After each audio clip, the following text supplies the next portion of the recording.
और ये उसमें हमने जो खुला पत्र जो लिखा था उसी आधार के ऊपर पूरा पूरा फैसला है। और यही बात हमने पढ़ाई गई थी कि देश की 3500 जातियों के आरक्षण कोटे हक मात्र 3 जातियां खा रही है, SC ST OBC की।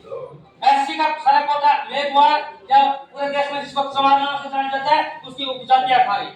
और राजस्थान की बात करें तो 59 जातियों का जो कोटा है एक अकेली जाति राजस्थान के अंदर खा रही है। ST की बात करें तो ST के अंदर 12 जातियां हैं और 12 जातियों को कोटा अकेला जो मीना खा रहा है। तो ये जातियां आरक्षण का मोटे जो मकड़ हो चुके हैं कि आज हमारे सामने इतनी बड़ी समस्याएं आ गई हैं कि हमारे समाज के लोग जाति प्रमाण पत्र लेते हैं तो उनका विरोध करते हैं और अगर इंटरव्यू देने जाते हैं तो IAS अधिकारी जो इंटरव्यू वाले होते हैं वो भी वहां बैठा होता है। हालात यह रही और इस हालात के अंदर जो फार्मूला हमारे पास इसके अलावा कोई रास्ता नहीं था, यही रास्ता था जो सुप्रीम कोर्ट ने करीब मिलियन की जहां बात की। करीब मिलियन का नाम आते ही हमारे जो MP जिन लोगों को हमने दुश्मन पाला, जिन लोगों को हमने दुश्मन पाला उन लोगों ने जाति के 100 MPओं ने प्रधानमंत्री जी को कहा कि आप करीब मिलियन लागू मत करिए, करीब लागू मत करिए, छोड़ दीजिए क्रिमिनल को। दूसरी बात आती है वर्गीकरण की। वर्गीकरण के अंदर भी हम लोग ये नहीं समझा पा रहे हैं कि हमारे समाज के लोग नहीं समझ पाए कि वर्गीकरण होता क्या है। हरियाणा के लोगों से पूछिए, आज हरियाणा के अंदर वाल्मीकि समाज और धनकर समाज के जो लोग दूसरे समाजों जो ज्ञान चाहते हैं जो किसी बराबरी के नजदीक है या 10% कुछ लाभ ले पा रही है तो उसके अंदर जो आप वर्गीकरण के वजह से आए। मध्य प्रदेश के अंदर वर्गीकरण हुआ तो जब बात वर्गीकरण क्या है वो लोग कहे हम शिक्षित हैं, हम शिक्षित हैं। अरे यार तुम शिक्षित हो, तुम पढ़ रहे हो। पहली बात तो ये कि देश आजाद होने से पहले अंग्रेज कहते भाई तुम पढ़ लेना फिर देश तुम्हारे सर पे। क्या देश आजाद होता? आज हम पुलिस बने आरक्षण के लिए। तो बड़ी बात यह है कि आज हमारे को जरूरत है कि सुप्रीम कोर्ट के फैसले को लागू कराने की, क्योंकि यहाँ कोई सत्संग सुनने नहीं आया, कोई सत्संग सुनने नहीं आया।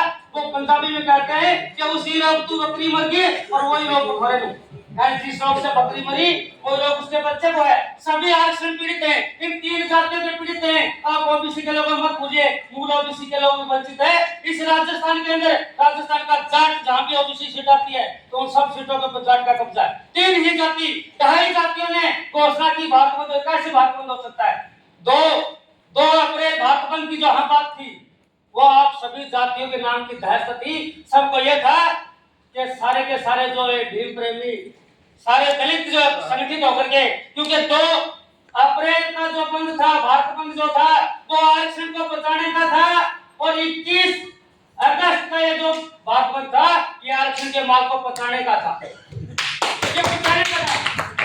और अब आज हम लोगों को पूरी तरीके से इसका विरोध करना पड़ेगा।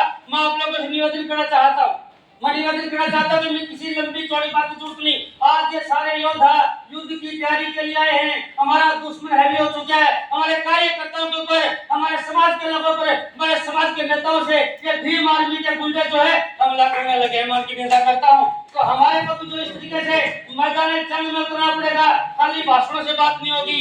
जब 21 अगस्त को बंद हो रहा था, मैं और कल्याणा जी 2 आदमी हमारी टीम को लेकर के और सामने उतरे उन लोगों के हमने कहा कि वर्गीकरण लागू करो, सारी दुकानें खुली रखो और पूरा मार्केट हम लोगों ने खुलवाया, पूरा मार्केट खुलवाया। इस तरीके से जब तक आप लोग उनके सामने मैदान जंग में नहीं उतरोगे, क्योंकि वो लोग मार्केट में अच्छे दुकानों के ऊपर उतराए तो टिट फॉर टैट जैसे को तैसा हमारे लिए अपनानी पड़ेगी।